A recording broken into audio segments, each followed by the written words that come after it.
Cuando el boxeador estadounidense Joe Louis se dirigía hacia el ring en junio de 1938 para enfrentarse al alemán Max Schmeling, todo el mundo estaba pendiente escuchando. And she's about to start with this Yankee Stadium packed to the doors. There isn't an empty seat. Joe Louis in his car passing and rubbing his... La presión sobre Louis era inmensa. Este fue el acontecimiento de mayor audiencia en la historia de la radiodifusión. El púgil de 24 años llevaba con él en el cuadrilátero las esperanzas y sueños de los estadounidenses. Había mucho más en juego que el campeonato del mundo de los pesos pesados.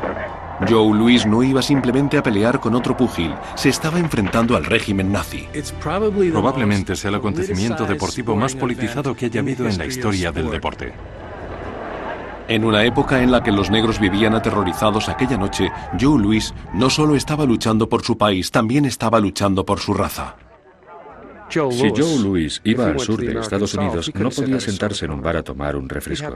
Tenía que viajar en la parte de atrás del autobús. Si eras negro en los años 30, aún eras un ciudadano de segunda clase. Y el hecho de que él fuera nuestro representante contra este régimen fascista y racista era toda una ironía. Pero a la vez estaba librando otra batalla más personal. Louis sabía que en contra de él había un boxeador negro estadounidense que se había pasado al otro bando. El ex campeón del mundo de los pesos pesados, Jack Johnson, estaba asesorando a los alemanes de las debilidades de Louis en el ring. Desde luego, Jack Johnson ha sido probablemente el boxeador que mejor ha sabido defenderse en toda la historia del boxeo.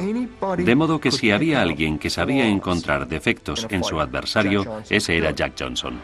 Lo que vendría a continuación se llamaría la pelea del siglo, y con razón. Dentro del cuadrilátero se celebraría un combate de boxeo cargado de odio y enconada rivalidad.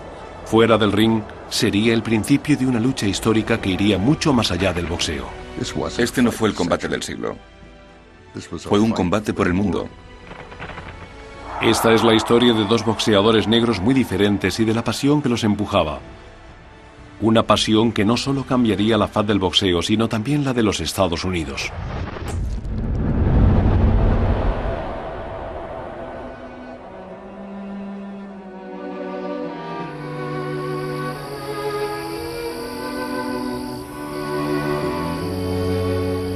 Nuestra historia comienza con el cambio de siglo. Jack Johnson nació en una parte olvidada de Estados Unidos, una en la que solo se había abolido recientemente la esclavitud. Empezó a tener contacto con el boxeo a una temprana edad, pero no el boxeo del deporte moderno que conocemos hoy. En el sur de Estados Unidos, los niños negros luchaban para divertir a la élite social blanca.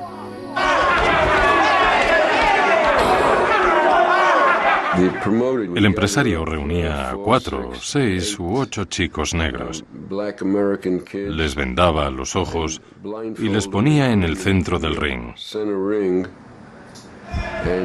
Ahí les dejaba que se lanzaran puñetazos entre ellos. Y al final, el último que quedaba en pie era el ganador. Este brutal ritual se conocía allí como Battle Royale, batalla regia.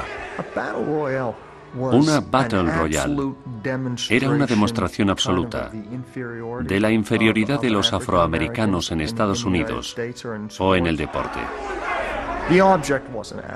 El objeto no era presenciar una competición atlética, el objeto era reírse y sentirse mejor que la gente de la raza representada en aquel ring. Los espectadores lanzaban monedas al cuadrilátero y disfrutaban una cosa tremenda, viendo cómo estos chicos intentaban coger las monedas con los guantes de boxeo puestos. Jack Johnson aprovechó estos horribles combates para conseguir algo positivo. Para poder sobrevivir a estas peleas con los ojos vendados, tuvo que entrenarse y aprender a defenderse lo mejor posible.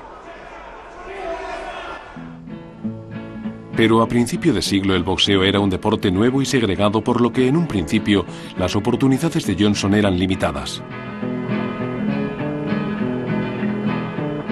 Lo del título de campeón del mundo de los pesos pesados era algo que se había iniciado hacía muy pocos años. Aún así tenía ya un gran valor simbólico en un Estados Unidos dividido racialmente. El hombre blanco era el campeón de los pesos pesados porque eso simbolizaba que era el hombre más fuerte del mundo. Y eso no iba a serlo un hombre negro. A pesar de todo lo que tenía en contra, Jack Johnson surgió del Battle Royale, dispuesto a convertirse en un boxeador profesional, aunque solo pudiera luchar contra blancos en combates semi-ilegales que le dejaban expuesto a un gran riesgo. Jack Johnson tenía cierto desprecio hacia la gente blanca. Él de niño pensaba que era igual a cualquiera, que el color no suponía ninguna diferencia. Es como si Johnson hubiera nacido en el lugar equivocado y en el momento equivocado. Convencido de su capacidad y con un extraordinario valor, se negó a dejarse intimidar por la forma en la que estaba organizado el boxeo en contra suya. ¿Que estaba marcado por sus orígenes?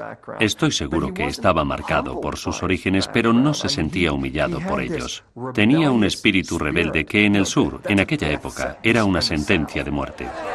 Johnson boxeó durante 8 años y en 1908 había vencido a todos los púgiles que habían estado dispuestos a enfrentarse a él.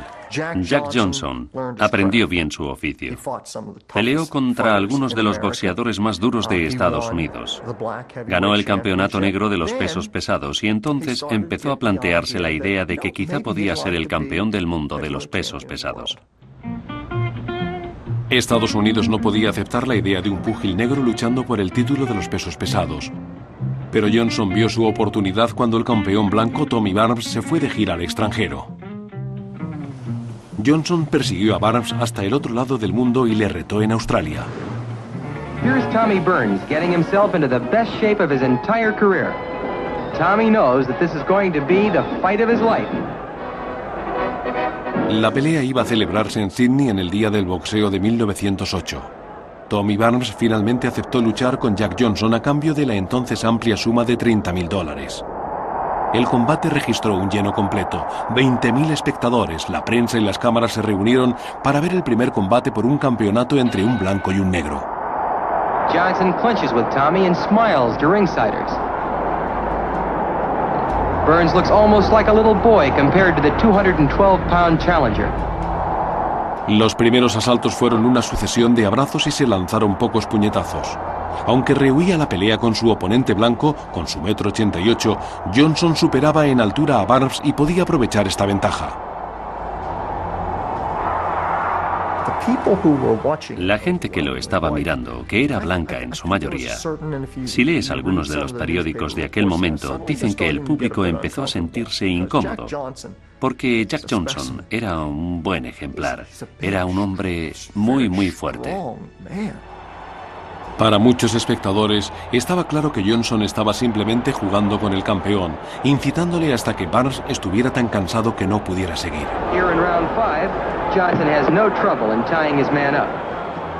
Era un boxeador muy bueno, un maestro en la defensa con un control total del cuadrilátero.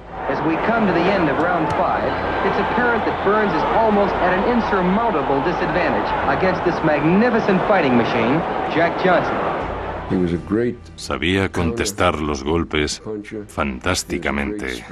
Era un gran estratega. Y además sabía golpear. Además de dominar a su oponente físicamente, Johnson disfrutaba burlándose de su rival.